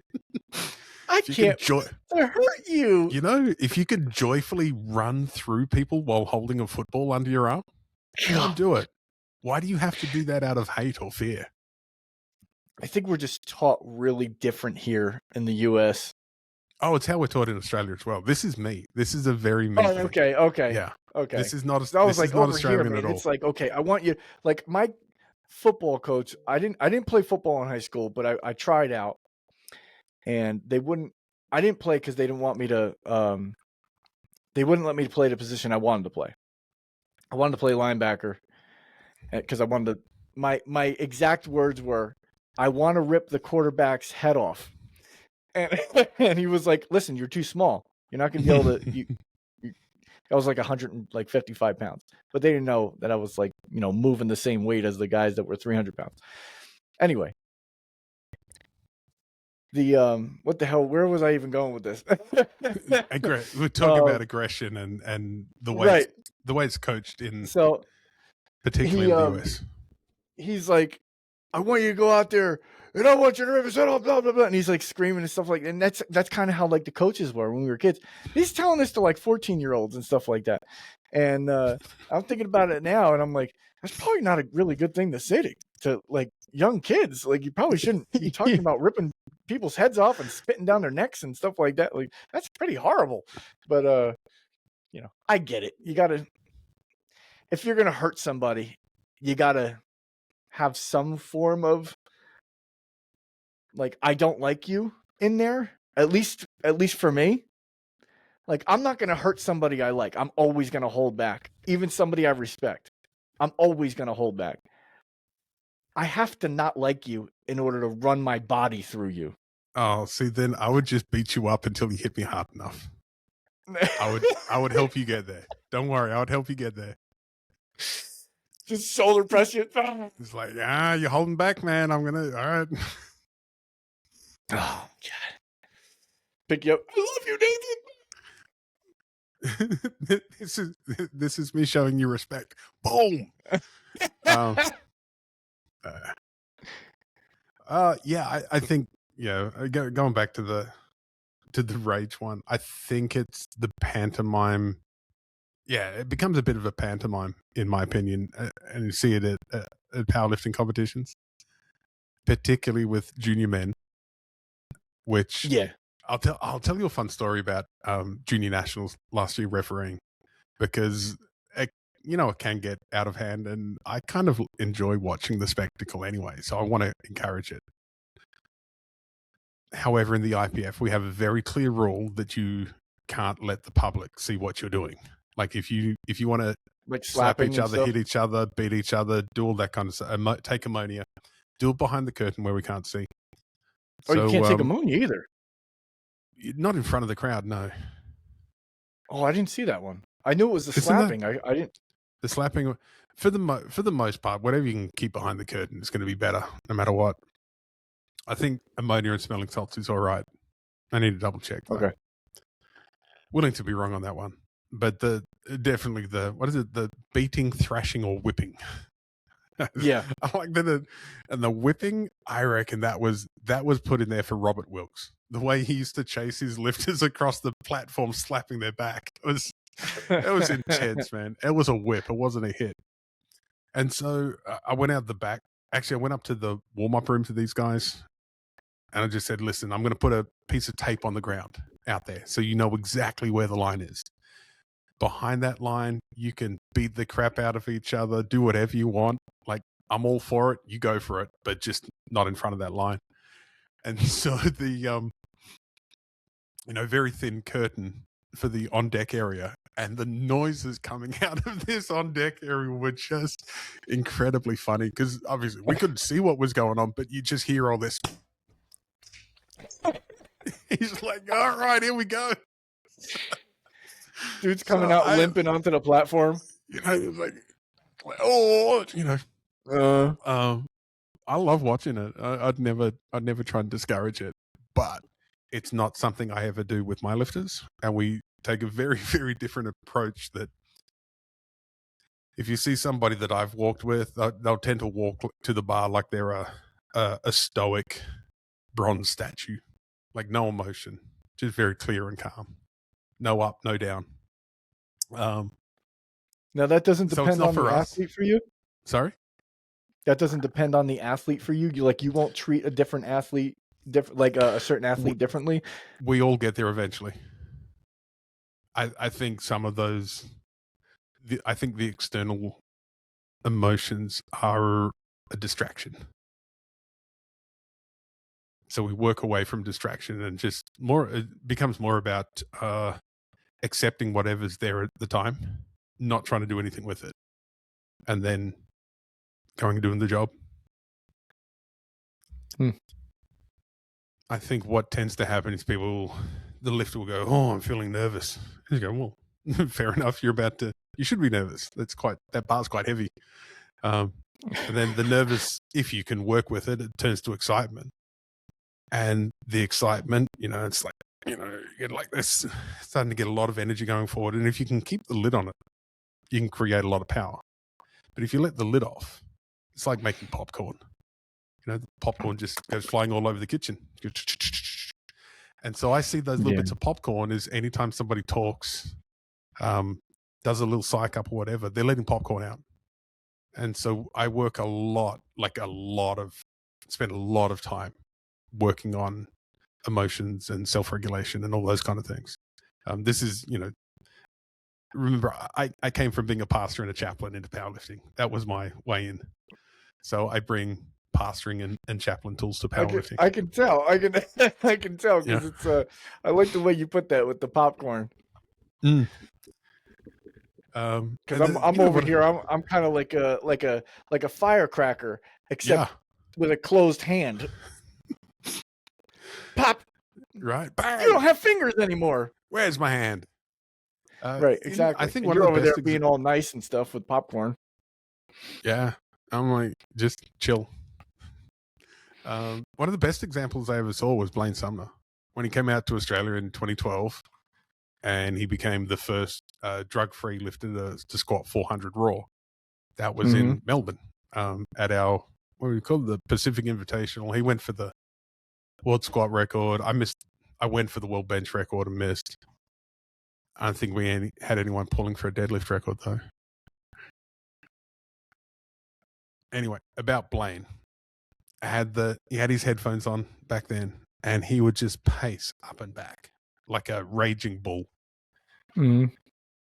Watching Blaine squat was always, it's just a joy. It's amazing to watch him do what he does. But he would march up and back between attempts, psyching up, 5-finger death punch blaring into his ears.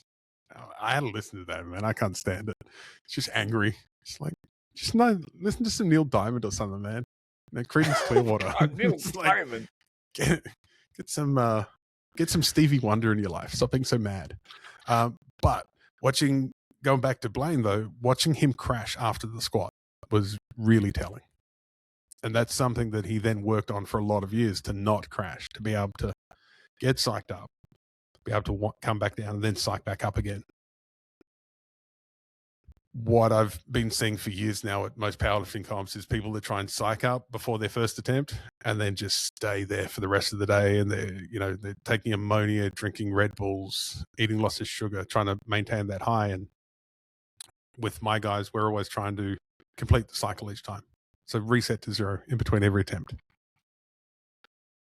Yeah. So you know, get as aroused as you need to be to execute the lift perfectly, and then as soon as you're done, switch it off. Go back to bed. Yeah. Go to sleep. Turn it all off again, and then come back up to the optimal arousal again. Yeah, I completely agree with that. Yeah, for sure. Watching these If guys, you're on the whole time, that's it. You're gonna be done. You're cooked after this. You know, by the time you get your third squat out, the competition's over. I don't think I'd make it past the second one, honestly. Yeah, if I was like watching you a bit, I'm like, yeah, that you could cook yourself really quick. Yeah, for sure. But then again, you had that long drive home from Columbus to get rid of all of that adrenaline that you'd built up over the course of a day. Yeah, well, it was kind of like it switched into a different anger. It was the one year we flew there, then the flight got canceled because of the snow and everything. And Nisha had to get back because her job said, "We'll fire you if you don't get back." And I was like, all right. So we're waiting in line like everybody else. So like probably 50 people in front of us.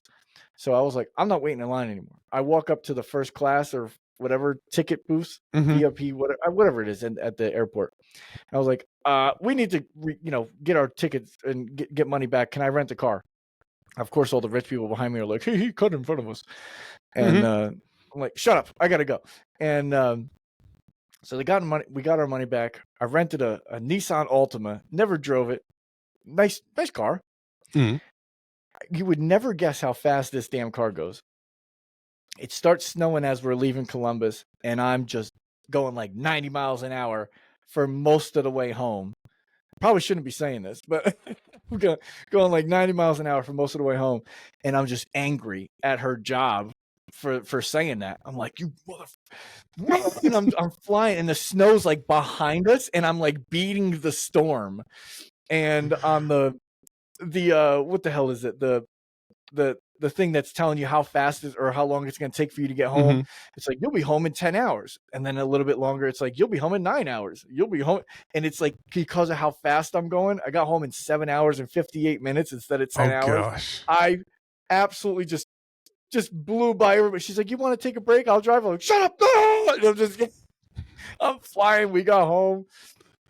And yeah, it was that was probably the longest I was angry for.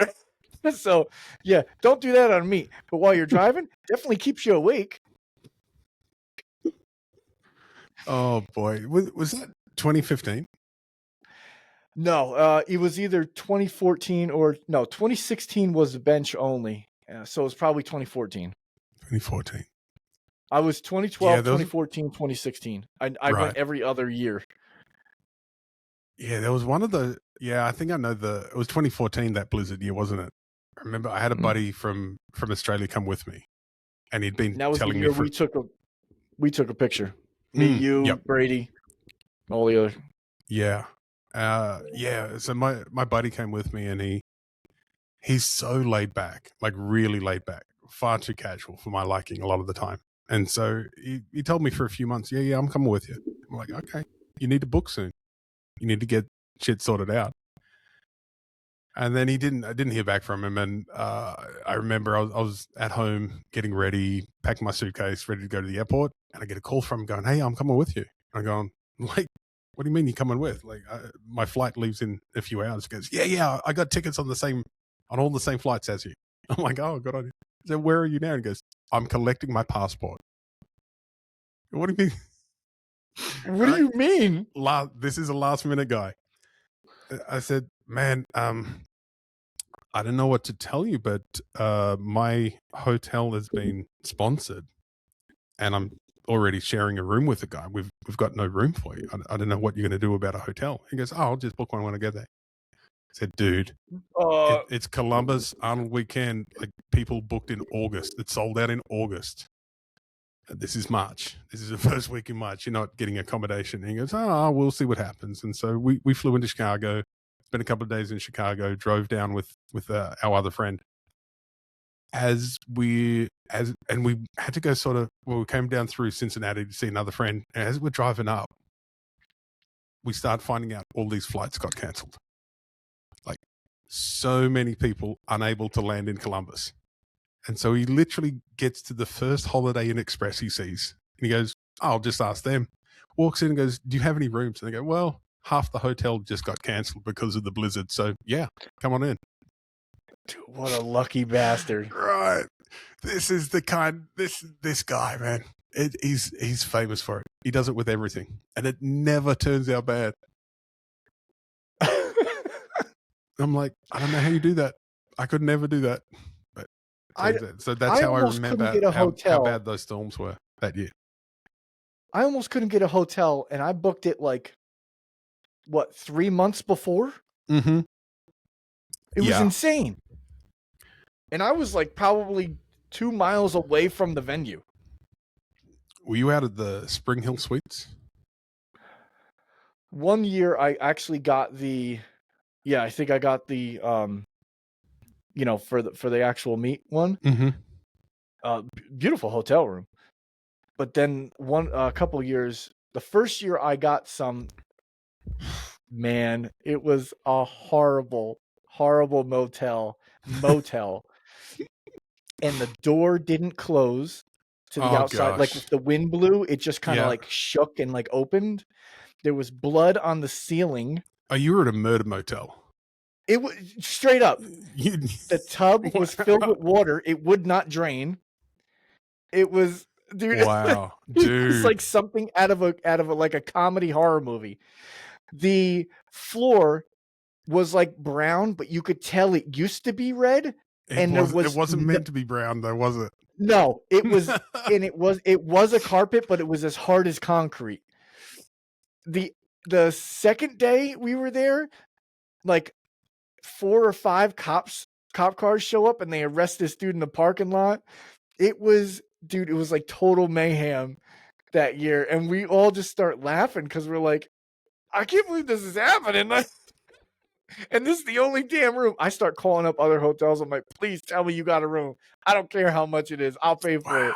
And they're like, listen, man, we're booked. But the second year was the suite. And then the third year we stayed at a Raritan or something like that. That was nice, right. But it was a couple miles out. And that was kind of the best one, believe it or not, because there was no traffic. There was nothing like that. So we could drive to the food stores and get all the food. Mm-hmm. But the one with the suite in it was definitely really good because it had a mini kitchen in it. And I got a bunch suites. Yeah, that was nice. Yeah. That was a nice hotel. I got the rotisserie chicken. I got the pre-made rice, and I was stuffing my face. The second year we came down, we brought 4 pizzas from Gino's East with us. So, land in Chicago. We just put them in the trunk, so they stayed frozen while we drove down. And then we heated them up when we were at the hotel. So we were getting Italian sausage deep dish pizza for every meal. It was great. Yeah. Oh, dude. That. Oh my gosh, they're too good. They are too good, man. But yeah, we smashed those out.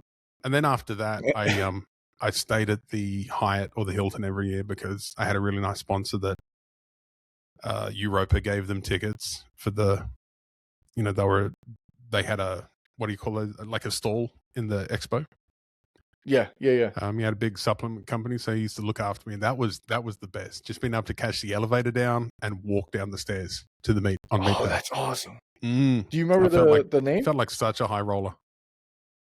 Dude, that's awesome, man.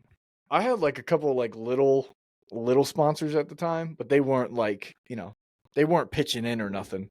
Yeah. Man, I think I wish I had something like that. I think Dustin Moe had the best sponsors because he's from Victoria, Texas, and he's at the time he was a high school football coach. So I'm pretty sure that's second only to Jesus in Texas, right? Yeah, pretty much. And so he had car yards and furniture companies, totally nothing related to powerlifting. just all these companies are like, oh well, if our boy's good, we need to look after it. It was so Texas. Wow. Like the whole community just pitched in and like, yep, we've got this guy. Yeah, there was I can't remember his name, but there was a guy that had something like that.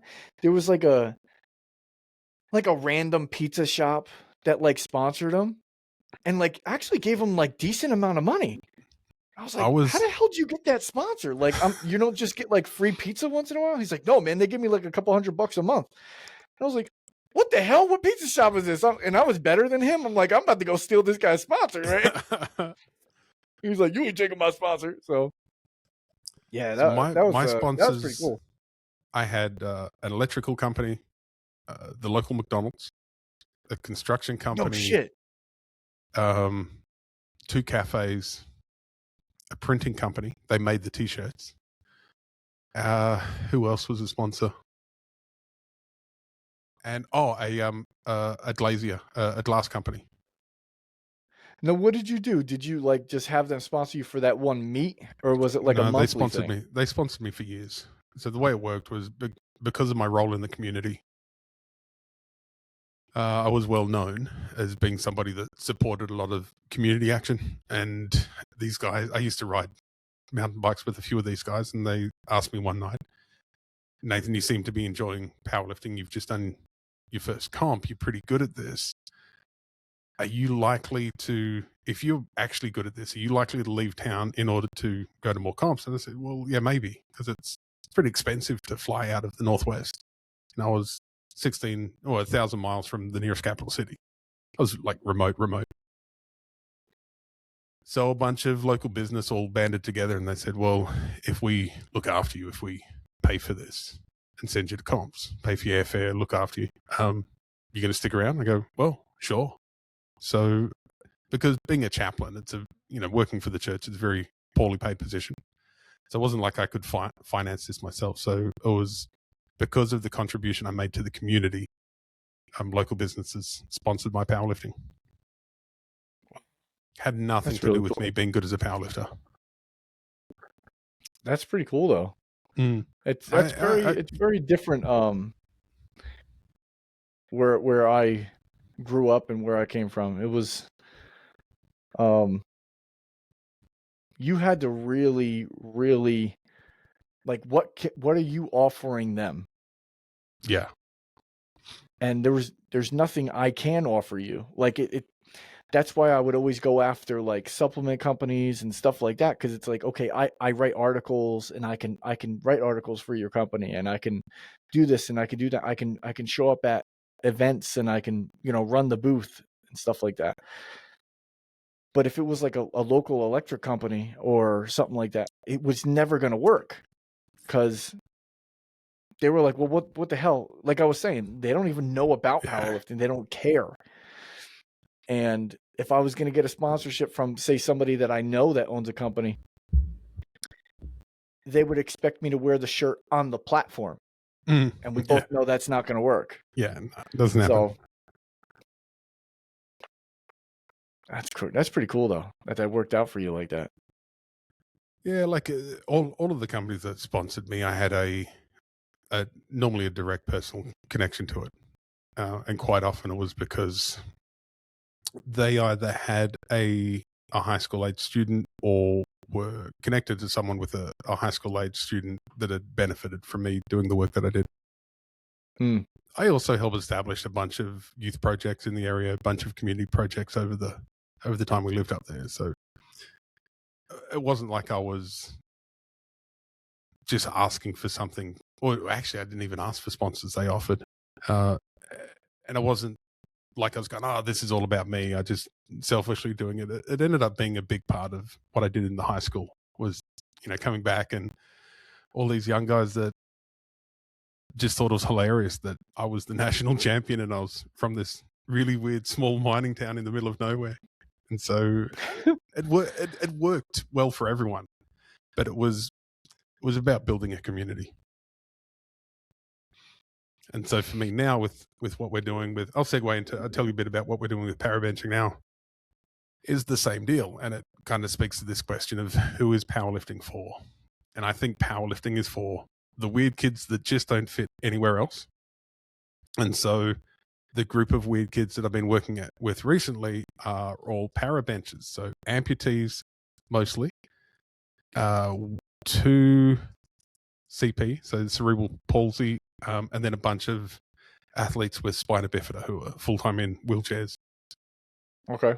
And the whole deal, and it's because of the way sort of medical insurance works in this country, that they're a group of people that don't receive much access to sort of being able to work out in gyms, good programming, or all the stuff that we needed to be good at powerlifting. So now we've got a group going every Saturday where I'm training about a dozen people for free. And the only requirement is that they dig in, that they have a proper crack. And so it's myself and Ben Wright, who has been the national parabench champion for years in Australia. And so what we're trying to do with this is build a community again, and hopefully attract the eyes of much wealthier people who are also into inclusivity. And so hopefully someone will come in and sponsor this program so people in wheelchairs or amputees can get involved in powerlifting and have a really cool time. Because for some reason, bench pressing seems to be super fun, and people that spend a lot of time bench pressing seem to do very well at life as well. For sure. I like that, man. That's awesome. I didn't know you were working with that many people. I know we talked earlier, on Facebook and stuff like that.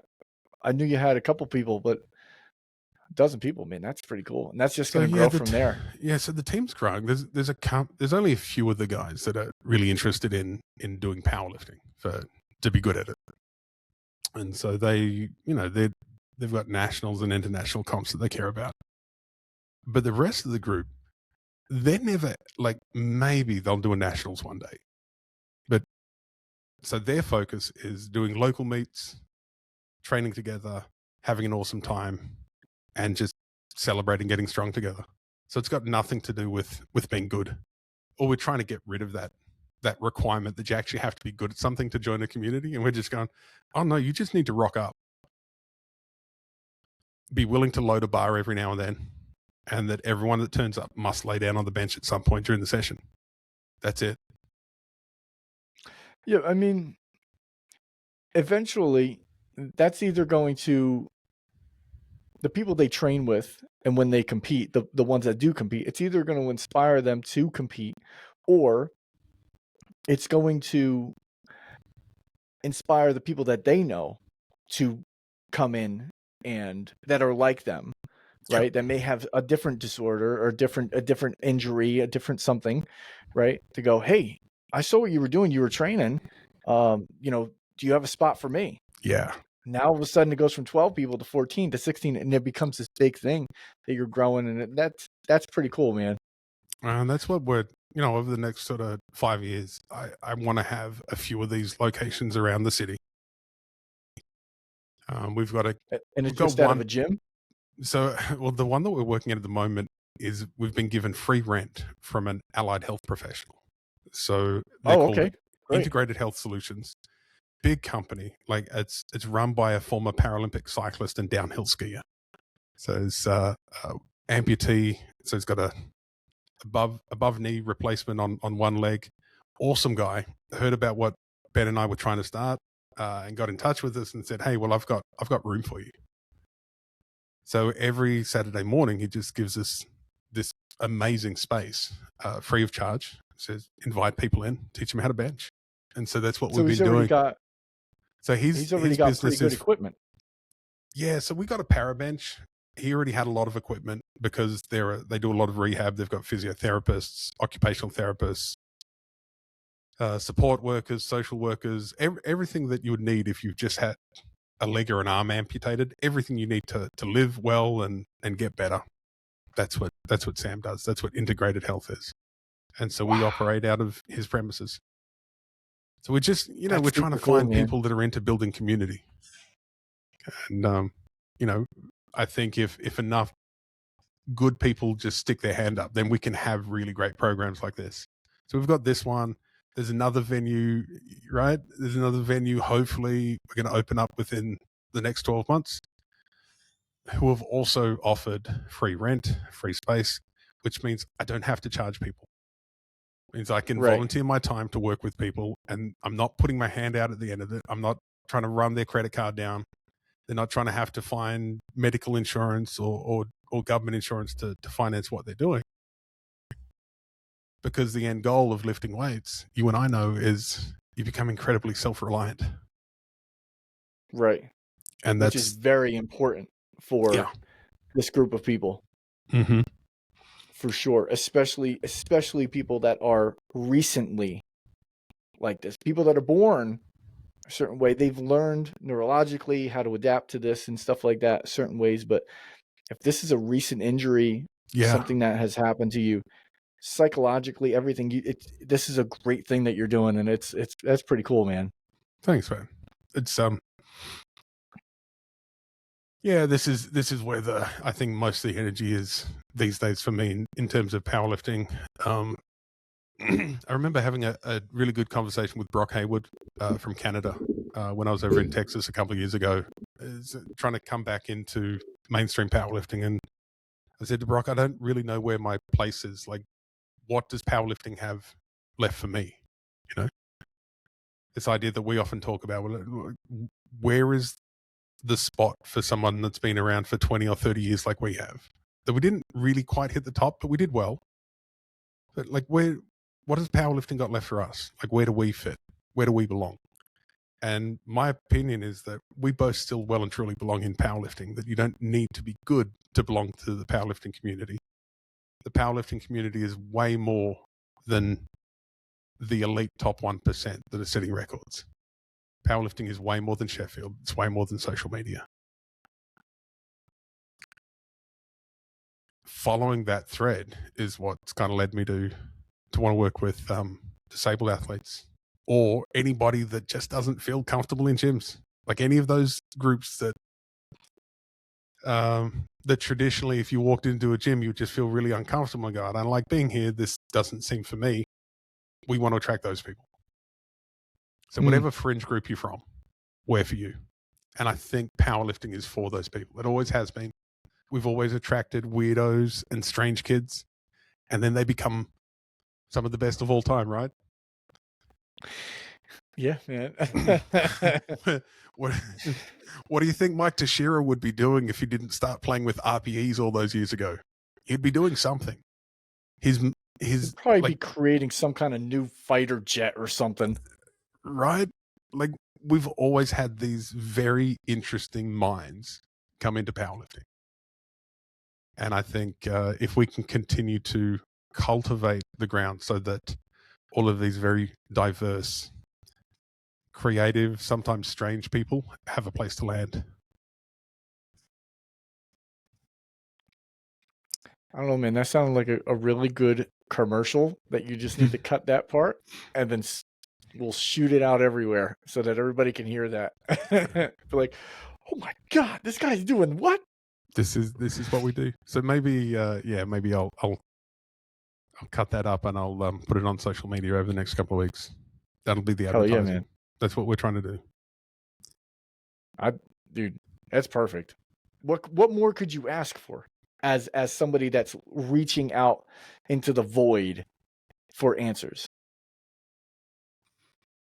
Hey, this dude's helping people out like me. Why don't I give it a shot? And what's it for? Like an hour or two in the morning? Oh, dude, we end up going for 4 hours because so it's not a morning. It's an entire half a day. It's like it is the morning. It is. It ends up. Yeah, we start at 8 a.m. and we're like, everyone get there at 8 a.m. If we're lucky, we start training by 8:30. You know, because you got to chat, you got to finish your coffee. You know, bring it in. Like I said, it's more about community than about lifting. I was going to say, eventually you're going to have to expand or put a cap on how many people you bring in. Oh no, we'll have to be a little bit tighter on the rotating people through the equipment, and then diversify the conversation part so people can work and chat. Right.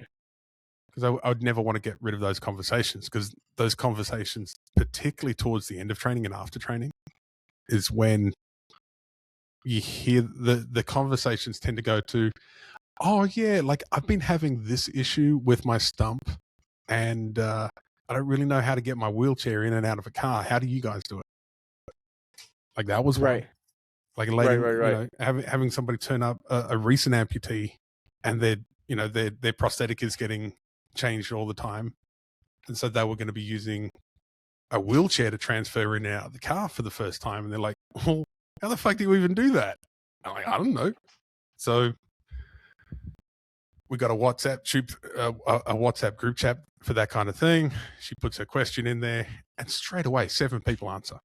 It's like, "Oh, this is how you do it," or "This is how I do it." And you're like, "Oh, that's really cool." So because there's so much I don't know about being disabled. I don't, I've got friends in wheelchairs. My dad was an amputee. Like I can tell you what it looks like from my perspective, but I can't tell you how I've solved any of those issues because I've never had that issue. Right. So we just get a lot of people together chatting about stuff that that really matters to their day to day. And so you have lots of these creative solutions where people go, "Oh, I've never thought of that. Oh, I'm going to give that a go." So it's quite fun to watch. And we'll see where this goes over the next 6 to 12 months as well. Dude, I hope it explodes. Yeah, I want it to. Wouldn't it be cool? Like one of the things that we'd love to see, and really love to see, LA Olympics. Was that 2 years from now? Yep. The Olympics is the warm up. It's a good warm up, and then you have the main game, which is the Paralympics next. When the Paralympics hit, I would love to see a wheelchair takeover of Muscle Beach down in Venice. Oh, that'd be kind of cool. Right? Because it's not that far from the Olympic Stadium. What if we just overran Venice Beach with wheelchairs for a day? It'd be fun, man. Right? We want to make it highly visible. That's one way to do it for sure. It's fun. Especially we'll see what happens. showing up at the Olympics like that. Yeah. And all those cameras. Right. So I love watching, like, Paralympics opening ceremony is awesome. Like just watching a couple of years ago, watching people like Ben try to get down the Champs-Elysees, because that's cobblestones, man. That's really hard in a wheelchair. That is not easy. And so you got people on blades, like, which are really unstable. There are those really fun ones for amputees in athletics. So unstable.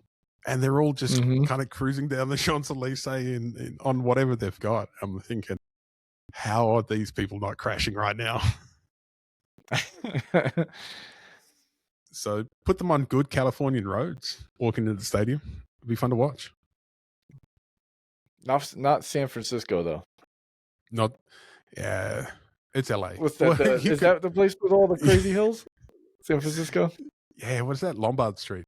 That's the one with all the zigzags. Right. Yeah. I'm sure Ben would enjoy it. Let's never take him, because he would. He absolutely would. Yeah. Right? You're yelling because his mantra is, "What's the worst thing that could happen? I could end up in a wheelchair." Right. I said, no, man. There's a lot of other worse. There's other worse things that could happen. You still have an upper half that can get injured. Christ. But yeah, that's that kind of cavalier approach, which makes him pretty good at bench pressing more than double his body weight. So works out well. That's insane, man. As long as you harness the attitude. Oh man, we just hit the 2-hour mark. I reckon there was a couple of other questions I had for you, but we kind of answered them along the way. And yeah, this one was all over the place, man. What? Are any of our conversations straight lines ever? No. I think we covered some good territory. Hopefully people got a little bit out of it, and I really appreciate you sharing those stories. I hope you kick ass with that venture you got going, man. That sounds really cool. If you need help, let me know. I'll let you know.